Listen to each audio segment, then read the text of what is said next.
You know, when it comes to talking about amazing grace, we probably all heard the story of John Newton, a slave ship captain who was almost shipwrecked at sea, and in desperation, he gave his life to Christ, at which point he turns his life around, gives up his seafaring days and ways, and becomes a minister, and worked feverishly to abolish slavery altogether in England. Well, to be totally honest, that's not the whole full story of Amazing Grace, nor is it completely accurate. But then again, the whole full story would take a lot more than the 5 minutes we have here.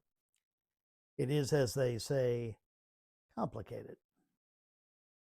But that's not what I want to talk to you about today.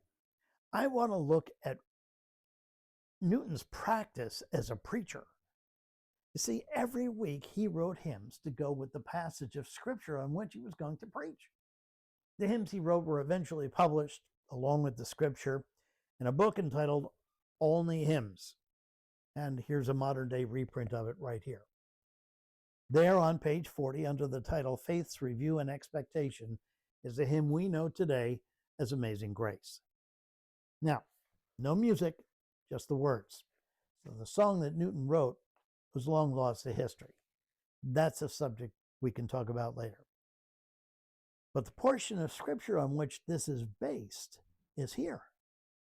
1 Chronicles 17, 16, and 17. Now let me explain to you just for a minute what went on in verses 1 through 15 of that chapter. See, in those earlier verses, David just told God, through Nathan the prophet, that he plans on building him a great temple, the most beautiful and grand temple in the whole world. No man on earth should have anything greater. But God, on the other hand, tells him again through Nathan, I don't need your temple. I didn't ask for a temple. And you're a man of warfare. You can't build me that temple. But I'll tell you what, I myself will build that temple for you, and I will use your son to do it. I will make your name like the names of the greatest men on earth, and I will put your son and his son and his son and so forth and so on the throne of my kingdom forever. Now, my friend, that is a promise. And that brings us to verse 16, David's response. And this is where Newton started his sermon. Tell me if you can relate. David is overwhelmed and he says, who am I? And who's my family that you would do this? I am who I am only by your grace. It's your grace that brought me safe thus far. And if that alone weren't enough, you promised a future I could only hope for. You treat me like I'm some big deal. I don't know about you, but I've sometimes felt undeserving of what I'm getting. Like, oh no, if they ever find out, I'm dead. I'm out of here. I think Newton resonated with David that God's grace was piled on him, even though in his own estimation, he didn't deserve it. That's why he wrote in the third verse of the hymn, through many dangers, toils, and snares, I've already come. 'Tis grace hath brought me safe thus far, and grace will lead me home.